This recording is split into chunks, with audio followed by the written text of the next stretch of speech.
Hello, I'm Sora Lexon, and this is Magic Lesson number 100. We're going to skip across 89's Infinite Death and all of the 90s. If you're an occultist, you likely already know why. I like making these videos. I enjoy offering them to those who want to partake in them. I am in no way interested in intentionally projecting their end. So we're going to go straight to video number 100. Today's video mostly on plants, likely to be very pretty. When I go to choose the slides, there's going to be a lot of beautiful flowers. But if you're not interested in plants, skip right over it. I have videos already recorded.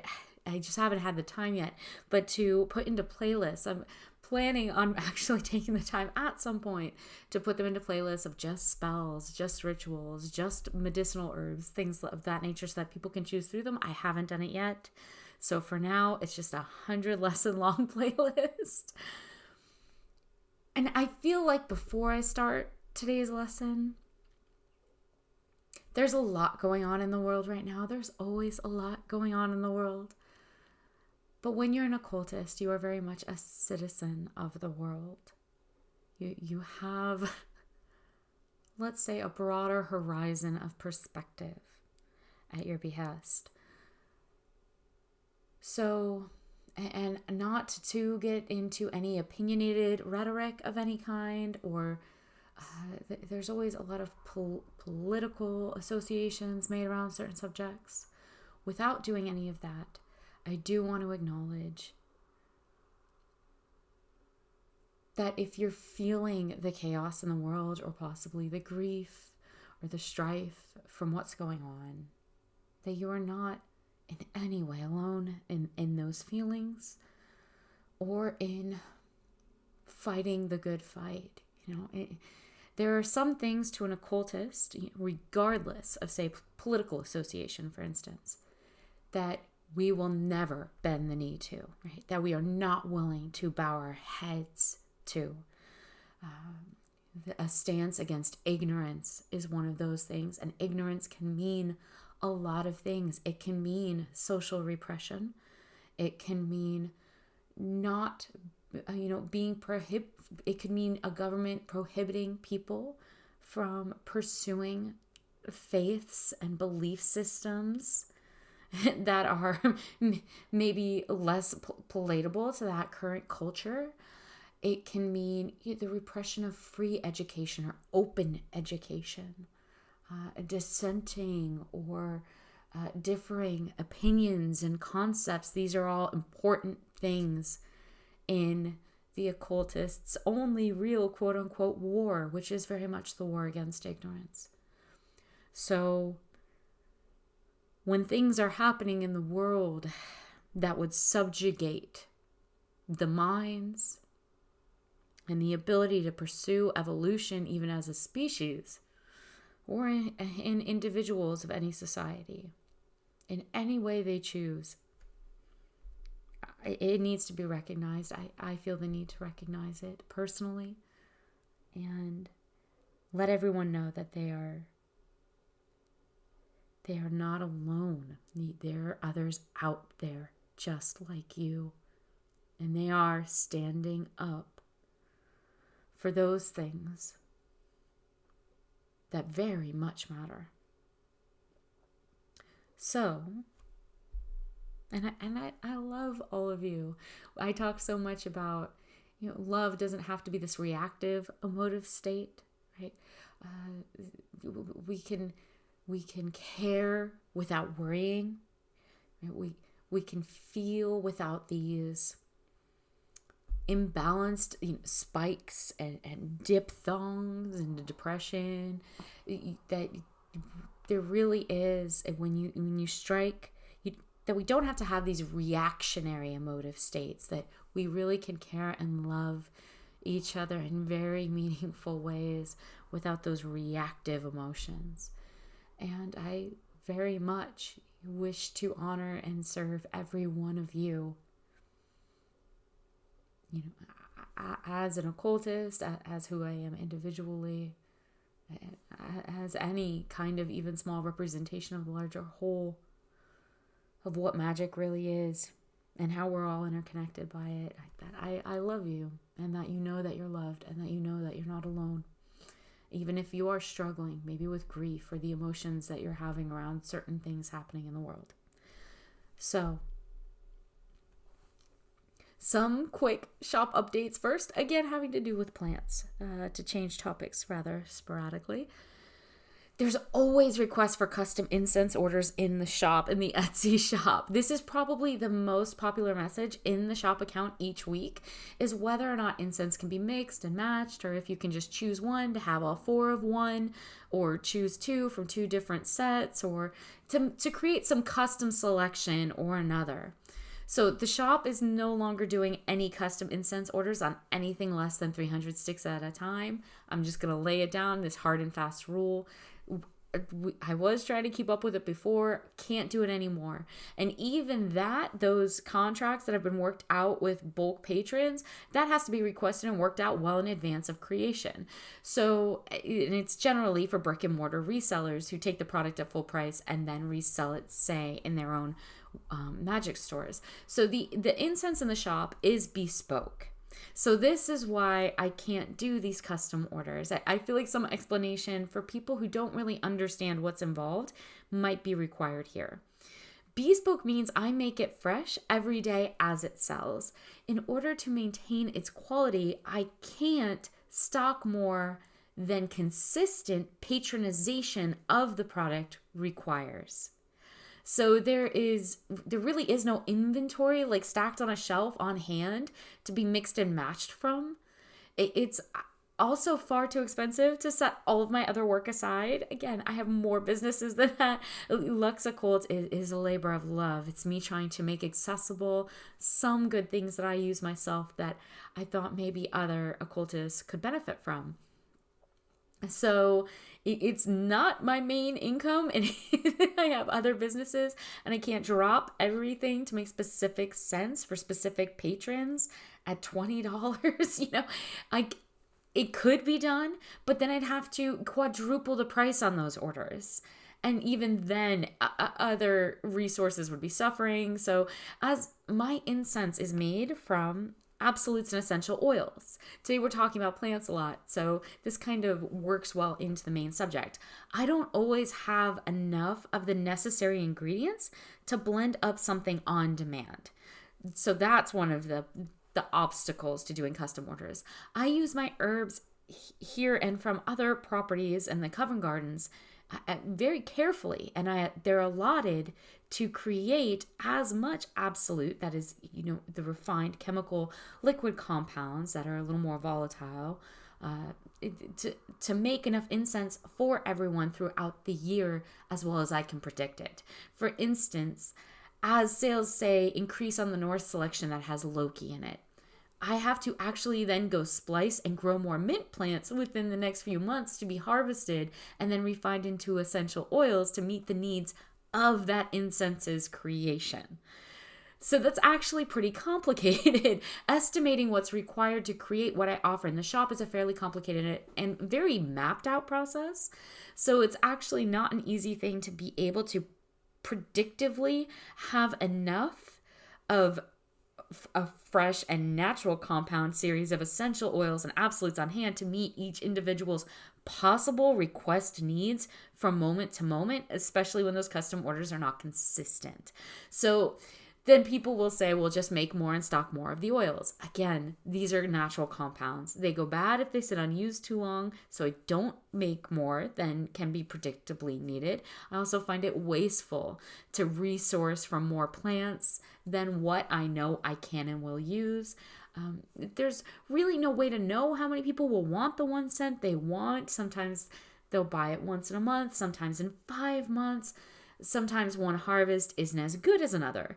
And I work really hard to use, make the best use the best herbs for the incense oils I when I'm making them. So I use the lesser fragrant parts of harvest for other things.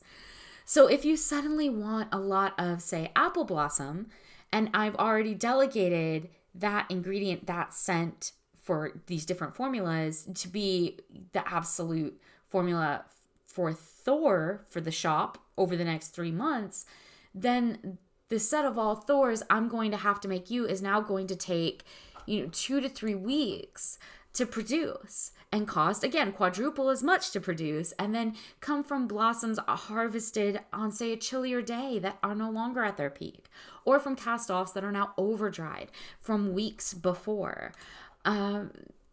And so the custom product you paid so much more for now and have to wait so much longer for, it is much more likely to be of far less quality, no matter what I do. See, it's complicated when you're working with natural, fresh, or bespoke ingredients. The wonder of making bespoke handmade things is that it is handmade. It is handcrafted. It's not made in bulk with no respect to the ingredients. It's not just stacked up in huge quantities on a shelf, drying out, going stale, in order to give people the quote-unquote convenience of having whatever they want when they want it, which is actually, in the greater system, not as convenient for our evolution as we might think. So there is something to be said for things made with a mindfulness towards balance and respectfulness towards unique timing and traits, influences and attributes of specific ingredients as well. I think anyone who's used my incense hopefully can sense that in the product I do produce, and therefore will understand why I can't make every single scent universally available to pick and choose from in different quantities. So the question about today has to do with plants. Someone was asking how I dry my herbs, and if I could give them any pointers for drying their own herbs to make just dry herbs for scatter incense on coals. And then there was also some hesitation inside of the message that had to do with if you're comfortable telling me your secrets, right? Or if it's not, too disrespectful to ask you to share that knowledge publicly. If you're in a situation, I understand that within this particular message, someone has been conditioned to feel this way around these subjects. This kind of gatekeeping that can go on around profitable items or magical knowledge even. It's unfortunate that you in any way have picked up on that to where you're addressing it before it's even spoken to. I want to share any and all knowledge I have. And if you're ever in a relationship with someone that is withholding knowledge from you for seemingly more than, say, your own safety or out of respect for you, maybe withholding knowledge in this scenario for something like because it could be profitable, or because they don't want you to succeed perhaps the way they have, or have the same abilities they do. That is an unhealthy relationship to be involved in, where you have to worry about that in any way. So I am more than happy to share anything and anything that could be of use to you. Whether I make it for the shop or not, I will tell you exactly. Like, if you want to know how to make an exact product, I will tell you how to make it yourself. So the best way, since your question had to do with drying herbs for dried incense, best way is the slow way. Same thing for raisins, although raisins sun-dried with the UV, dried herbs, not so much. You don't want that direct sunlight. If it's something that can be set on a sheet, then leave it and have it just exposed to consistently dry, cool air. Do that. Cheesecloth, clean linen, baking sheet if you have that perhaps. If you want to do bunch tying and then hanging upside down, from drying racks or hooks, that works really well. My kitchen looks like something out of a Studio Ghibli film half the time, especially in the winter for all the, the cooking herbs that I'm drying to keep me through the winter. It looks like something from like a witch's den. But if you do the hanging in bunches method, you need to make sure that your spray, that is the collection of the bouquet that you're making, that drying bouquet is very loose, as air needs to be able to pass around every stem and leaf. That's very important. Otherwise, you're going to end up with things like mold and rot and mildew. Also, uneven drying. If you make the bunch too big and or too tight where you've tied it, I prefer using jute and hemp cords to do mine. I've seen people use white cotton. You kind of have to think, how did that cotton get that white? Who produced it? And why is it so inexpensive? Respect for your ingredients and respect for the people involved in the creation of your supplies is very important. But you can use that. I mean, you could use a shoelace if we get right down to it. So, but when you make the bunches too big or too tight, you can have the outside of the bunch drying first, and then it has to start over drying or, losing its potency often while you wait for the interior of the bunch to dry thoroughly as well. So that's another issue. So there's a bit of an art to tying and drying herbs upside down, but you can get the hang of it. Think loose sprays, good airflow, and not too big. And when it comes to herbs, don't believe everything you read online. Even if you want to do something as simple as, say, drying a handful of mint and rose petals, and maybe some rosemary or lavender seed heads to just crush up vibrantly pungent for an altar offering or a sachet, perhaps to use as a dry incense to scatter on coals, as this question wanted, in a warming bowl. There is a right month, a right day, and a right time of day to collect all those little blessed plants from nature. And yes, you may want it out of season, so the month might not be directly under your influence. If you're lucky enough and it's something like mint that you're looking to harvest and you're in the right zone, you might be able to get your hands on it 12 months out of the year fresh. But the time of day certainly is under your direct influence. So here's the trick. Rather than creating just an endless list of different smelly plants and the best times to harvest them, here's what the alchemist would do. So it works for finding out the potency of anything, of any harvest, for most any plant at any time. So choose a warm day and a cool day, possibly a drier day and a somewhat wetter day. Not a rainy day, but maybe where it's rained a day or two before and the ground is still soft. On both days, harvest in the early morning or as early as you can manage, in the midday, and by the moonlight. Not much, just a sprig. If it's a no moon, consider waiting. Mostly for the obvious occult reasons, unless not having moonlight is specific. Not having a moon waning or waxing is specific to the magic you're doing, but usually a moonlit is better for most things anyway. But also just because I don't want to advise people to go wandering around in the pitch black in fields and woods or on paths that they're not familiar with. So when it's dark is when you can't see by moonlight, that's when you're most likely to trip and injure yourself, and also to get stalked by predators. I don't know where you might live. You might be in mountain lion country, maybe wolf territory.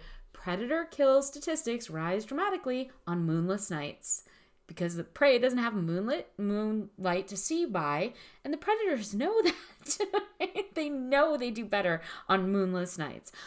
Honestly, ask any hunter. That is when predators hunt. I feel like there's some really obvious occult mindfulness lessons about nature and common sense wrapped up in that, but I'm just going to move on. Pick your herbs, just a few sprigs, not a huge harvest when you're doing this test, in moonlight. When they're trying to release more pheromones to attract evening pollinators like moths anyway. So now you have your 6 little labeled batches of this one plant. You have one set of 3 picked morning, noon, and night on a dry day removed significantly from, say, rain and humidity, possibly a warmer day. And one batch of 3 picked when the ground was still soft to the touch from a recent rain, when there was still some moisture in the air, possibly an overcast day, maybe a little cooler. Not rain or heavy mist, mind you. Don't harvest wet plants, dripping plants, but you get the idea. Now dry all 6. Honestly, it is just a fun excuse to go outside a little for 2 days. And it's not like they have to be back-to-back days. This is not a difficult thing, right? It's not a huge chore, no time commitment. But when all 6 are dry, now compare them. So find out which batch is best and learn for yourself, right? That is how we approach things in the occult. If it was high noon on the dry day that left you with the most fragrant cutting sample from whatever you're working with, now you know. Now you know the best time of day and can refine that process even further for that specific plant. If it's the moonlit batch when it rained a day or two before, again, now you know. So why this lengthy explanation rather than a list of when to pick what season, what conditions, what time? That list would be near infinite, so that would actually be a lengthier explanation. And this way, now you know. Now you know how to run this kind of test on any plant, the methodology you wish for drawing potency. The whole world is your oyster now, right? All of Terra's flora just waiting for you to go full throttle Witchy Alchemist 101 on it. So next step, if you pursue it further, would be to figure out how long to dry the herbs for that specific plant and other elements of the conditions involved. But now you know how to do those tests as well. If you want, just apply that rule of 3. Just get your batches again and try it 3 ways. 1 as soon as it's dry to the touch, maybe 1 you wait, a handful of days to a week, and 1 batch you leave like months, right? Until it's super, super dried out beyond belief. And then you test it again and you see which one worked the best for that plant. See, it's the same method. And you can just keep applying the law of 3 however you choose to find out whatever you need. But maybe you don't need all that. Maybe just knowing the best time of day and general best conditions for cutting some lavender is all you really wanted here. And you aren't interested into the meticulous details. That's fine. Not everybody spends hours and hours a week trying to figure out if sweet pea plants, growing in the shade of the coastal California oak tree are stronger smelling in the summer than those growing from heirloom seeds in an open greenhouse in Montana than those growing in, my south-facing a coven clover field on the border of the state to make incense with. So I remind myself of that not everybody is me. Not everybody is testing all of those things. I don't expect everyone to, but this is the methodology that I use to come up with the best possible ingredients for my own magical workings and for my products to offer. So if you're interested in doing the same thing, that is where you should start. And short of not harvesting, not damaging plants, not harvesting when wet, knowing the time of day when the highest amount of chemical compound that you're after is in the blooms, leaves, and stems, or when it's in the leaves and not the stems, or when it's in the upper portion of a plant versus the root system. That is going to be, when we talk about efficacy of chemical compounds in plants, whether it's for scent or something else, that potency that you're looking for, time of day of harvest, dependent on the plant, is going to be the single best thing you can apply to when and how to harvest. A few tips though, right off the top of my head. Again, don't harvest when plants are dripping wet. It's not good for the herbs. It's not good for the plants. It can create infection. Plants get infections. Imagine if you had a cut and then had a cut on your foot and had to stand in mud for the next 3 days instead of dry sand. Same idea. Leads to infection for the plant, same way as it would for you. And it's not good for whatever tools you may be using. It's going to create, rust. If you can try to dry the herbs that you've collected out of direct UV sunlight, again, unlike those raisins, generally direct sun cooks off all the best oils, fragrant oils from most plants once cut. Indirect light, or if possible, in a warm, dry, or cool, dry, low moisture, low humidity environment, out of the light. And really best is a cool, dry place. Notice I said warm, dry, or cool, dry, but not hot. The most important thing is that it not be hot. Even out of the light, out of direct sunlight, excessive heat, again, is going to cook off all the lovely oils you're trying to maintain in the structure of the plant. So warm, mild, or cool, dry is better and best cool for most plants. Again, something you can test to refine all the little elements of, depending on the plant, if you're interested in doing that. But for most people, this much general knowledge should be enough to meet their needs. Never harvest all at once or all from one plant. You'll kill it, and then it won't be there next time when you want it. That's all. Spread your little snips around. The more delicate and holistic the spread around your cutting is, the less likely the plant is to go into shock, to notice it. Plants go into shock. And when you cut them this way, all of them evenly, they tend to reward you growing back stronger for future use. That's something to keep in mind, even if you're harvesting from nature. If you want it to be in that wild field that you can walk 15 minutes to next year, don't take all of it. You know you've done a good job drying your herbs when you've concentrated them. I sense this so much in people's kitchen that because they buy, say, Italian seasoning from a rack in a supermarket and it's always tasteless and horrible when they use it in their food, that they have this sense that dry herbs are somehow less potent.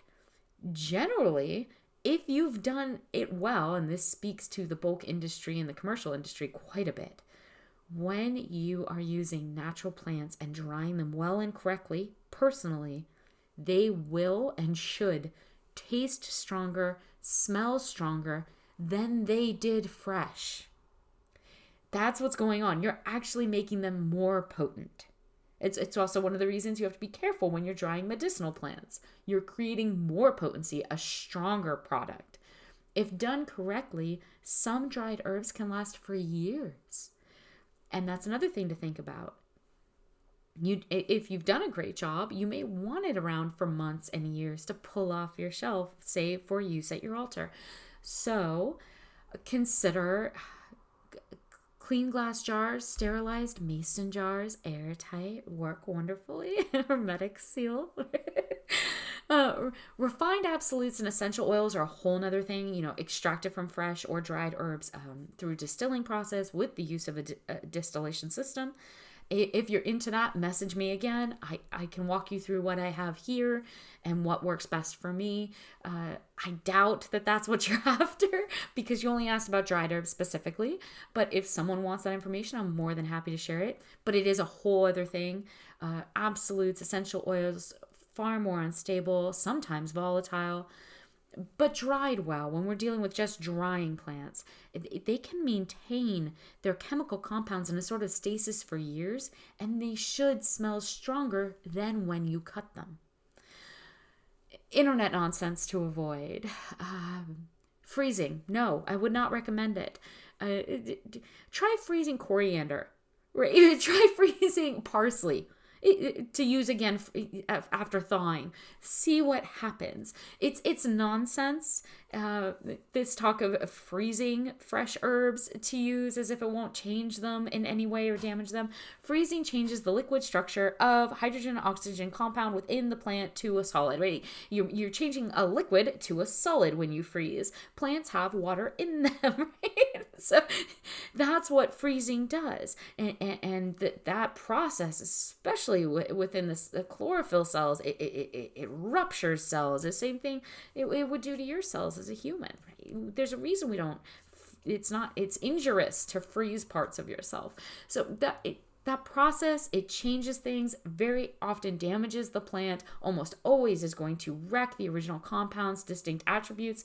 Even if you're doing it for cooking, it's going to taste different. It's going to look different. So unless it's, say, fresh mint that you're using in a whiskey stone silicone ice sphere with some edible pansies for a fancy mojito that you're making for your guests. No, don't freeze your herbs. In general, as a rule, especially for your own use, I don't know what your guests' expectations are. Maybe you go through all of that. Maybe they just enjoy chewing on dandelion heads, or maybe it's a picnic and your guests are mostly rabbits and deer. Who knows? Generally, I'd avoid freezing. The internet will also sometimes tell you to bake, or you'll see YouTube videos on how to speed bake herbs for teas and for dried herbs in your kitchen, for incense creation, for all these things. That's more online nonsense. It wrecks them every time. Again, same principle. Don't put it in a hot attic, hot garage, really hot basement. I don't know. Maybe that's where you were thinking of trying them. The same way, that overheating these things as you're drying them rather than taking the time to do the correct process, cool, dry environment, overheating cooks them, right? So again, you're cooking off those chemical compounds that you're seeking to hold on to when you cook your herbs in an oven. That's what you're doing. You're baking them. You're baking off everything that you are trying to hold on to and refine inside of that plant structure. So avoid that. Go ahead and try it if you want to see what happens. I wouldn't suggest using very much because you're going to end up throwing it away or returning it to your compost. But faster and easier does often mean less quality. Test it for yourself and see. It's just not a good product. Don't eat poisonous things. I have to be a little bit mindful when I talk about plants of kind of that anarchist cookbook, right? This is not to say too much. Plants are very powerful. But a general rule, don't eat poisonous things. Don't burn or cook or inhale poisonous things. Look into what you're doing before you do it. Don't pick, touch, or cut poisonous things without, the correct protection or at all. Don't assume things. Here's the but also to this, as I'm putting the fear of the natural world into everyone. Don't assume that things with poisonous sounding names are bad. This happens so often.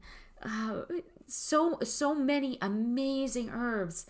Yeah, when people in power over societies do not want impoverished populations to have the experience or knowledge to not require things like, say, pharmaceuticals, or to have to go to the king's advisor for ailment healing, or pick any point in history. You're going to see this. You're going to see very useful herbs with ridiculous common vernacular names in order to keep people from recognizing just how useful, just how powerful they are.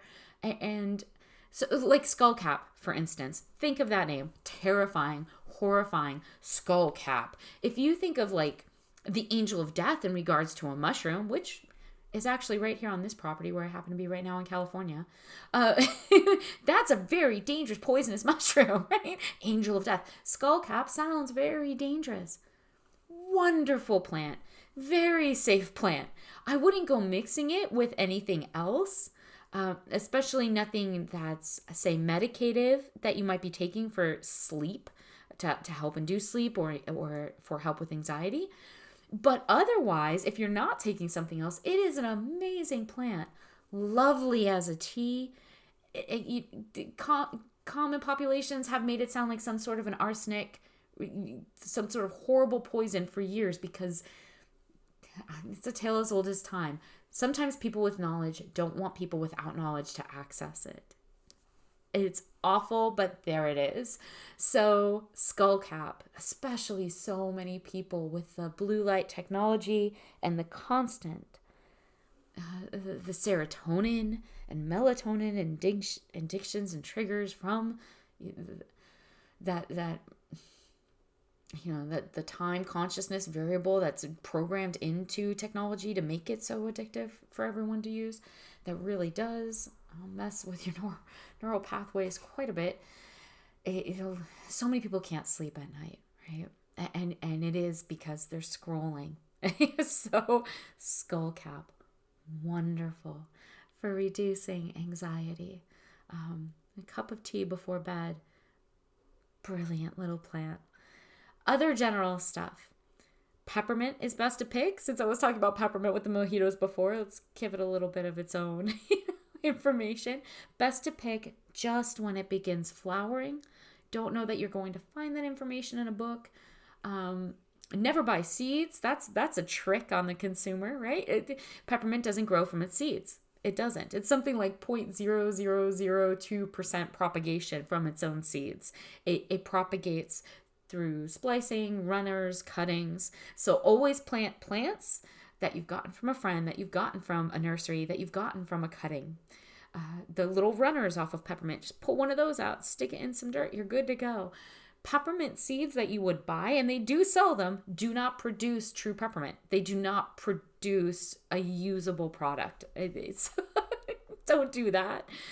Never put peppermint oil near children's faces for any reason. The amount of festivals and fairs I have been to with the most well-meaning of, aromatherapy healers, but sometimes with these very powerful essential oils and no awareness of some of the possible dangers involved. These things are powerful and wonderful for the public, but it's because they're powerful that you also have to be aware and respectful of their properties, even with something like mint. Mint near the face, like, oh, just dab a little mint oil on little, 5-year-old Johnny's sides of his neck. It's going to help him. No, it can cause respiratory problems, spasming, right? The apparatus for breathing heavy menthols in any way, and someone under the age of 8, dangerous. So yes, as an adult, as a responsible individual who's over, say, the age of 8 years old, you can use it for things like coughs and indigestion, tension headaches, whole host of wonderful benefits that mint has. But be aware, be respectful. Don't assume that because something is useful in one way, that it's completely safe in other ways for everyone. Slippery elm, great for coughs and sore throats. Really overpriced in teas. Sometimes you can find it in teas and herbal grocery stores and that sort of thing. But well worth it if you're going to buy a remedy. That's the one that you should probably invest in if you can't find it yourself. But here's the thing. Slippery elm, if you're in North America, very common. In North America. I'm talking a lot about North American plants because a great deal of my viewership happens to be North America, likely because this is spoken English that I'm using. But it's the forked trunk, not the straight trunk. Look up what the leaves look like online for slippery elm.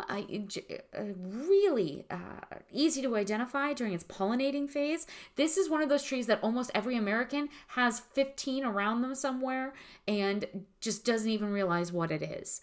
They're very common. Everyone has seen one. And you can take just a little bit of bark when it's loose, almost like coming off, like popping off, shedding in the spring. Early spring to mid-spring, I found, is best. And there you go. Now you have slippery elm bark and you don't have to go pay $35 for it. It's probably, whether you're in the suburbs or in rural America, if you're in America, you've got slippery elm near you somewhere, most likely. Arnica is best cuttings in full bloom to dry, kind of like chamomile or German chamomiles. Laws against taking Arnica from the wild in most American states, heavy fines. So you'll have to plant and grow your own. I have a very small amount that I use in the shop, salves only, and I only use them in the salves because it is very powerful. It's very useful, wonderful with underskin bleeding and bruising.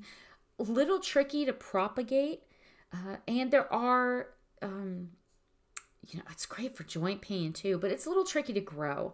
So this little golden miracle plant, it does have some dangerous compounds though. When we're talking about arnicas, I feel like I should mention, especially if you've dried it and dried it well and correctly, you have now multiplied the power of that plant. Same thing goes for things like chamomile. If over steeped, very well grown, very potently dried chamomile can stop someone's heart. You have to be careful. So again, if you've possibly increased the potency, you have to remember to keep arnica away from open cuts and what are called the mucous membranes, the nose, eyes, mouth, that sort of thing. You don't want it crossing directly into through the blood barrier, basically. The Arnica flutter fatale is a strangely breathless and heart-fluttery, dizzy way to die if you ingest it. So it causes arrhythmia, to put it bluntly, and then shuts down the respiratory system. Only use it externally. It's great externally, not so great internally. See what I mean? Kind of that, I have to be mindful of what I say here. Willow bark, great for headaches, back pain, that whole osteoporosis, realms of pain. You stick a branch in the ground where it's constantly or continually damp, and you've got yourself a willow tree. Just a switch, just a stick from from a willow tree back into the mud, and you're going to have yourself another one. Teaspoon of bark in a cup of hot tea water for about 10 minutes. Dried and powdered bark. You're good to go. Most of us know this association between like willow and aspirin, even though they're not actually the same thing. Willow bark affects the blood, specifically platelet aggregation, the way aspirin does. But willow has a far more diluted and more moderate, lesser effect. I would say a more balanced effect. And it's free. Cinnamon. If you're in the States, you're not growing that one here, right? This is one of the only ingredients in my shop that I absolutely have to have. But it comes from overseas. So it stabilizes like insulin does. I use cassia. That's I shouldn't give out the genus because that's probably going to be far too complicated to try to put into Google search engines for people and spell correctly. So Saigon cinnamon, right? Cassia, Saigon cinnamon, Vietnamese cinnamon. I have a friend, so for the shop incenses that use cinnamon, I happen to have, I'm lucky enough to know a fellow occultist in Southern Asia who sends me a cinnamon harvested twice a year. Her best trees, according to her, are grown in white, sandy, almost coastal soils. These are very tropical trees. She has to guard them because people are always trying to over-harvest or steal from them. She's named her trees, right? They're her favorite. She has 3 favorites. I can't blame her. I would grow and name a cinnamon tree if I could, but I can't get one to grow here. Properties of cinnamon: antibacterial, antioxidant, great for people with diabetes. Methyl hydroxychalcone lowers blood sugar. That's what's in cinnamon. And the smell, right? When we're talking about dried herbs to use for incenses and how to go about getting them socially responsibly, finding and sourcing them, I've got to mention cinnamon to you. What else should you grow? You're asking about how to dry herbs, and now I've gone into the minutia of my favorite herbs. Well, if you're going to grow, find, or dry herbs, you should grow things like, move beyond just incense. Think medicinal and think useful. Think edible properties. So milk thistle, golden seal, lemon balm, raspberry leaf, rosemary, sage, feverfew, very common, stevia, comfrey, stinging nettle, valerian, the root, the leaves, and the flowers all can be used in different ways. Cranberry if you can, grapes if you can, seeds, oil, eucalyptus if you're in a coastal region, licorice, St. John's wort, garlic.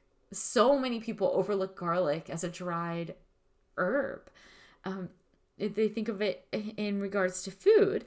Egyptians used garlic as a medicine. Ancient Greek physicians like, Dioscorides used garlic in their healing treatments. It's good for heart, good for coughs, can save a kid's life if they're dehydrating from something that's causing diarrhea. That's a major problem. When you're small, you dehydrate fast, especially from something that's attacking your gut. So garlic kills a lot of nasty gut organisms like salmonella, right? Like E. coli. Yeah, garlic kills those inside the gut. So stick it in fresh if you can handle it, if you can handle the smell and the taste, in olive oil. And, don't mind scaring off anything with teeth near your face for a few days.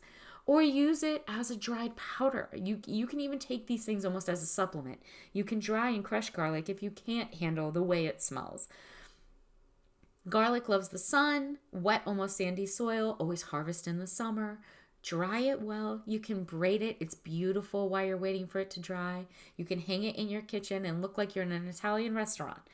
Dry it and then crush it into a fine powder. Wonderful. Okay, I've really gone off topic from plants to do specifically with aroma, scent plants, how to grow those and dry them here. But I hope I've given you sort of a general way to begin approaching this. and then hopefully have intrigued you enough to maybe go a little bit further than just say drying lavender wands, right? So for their scent, which is amazing. Possibly next you'll want to get into medicinal uses of things or alchemical applications. Until next time.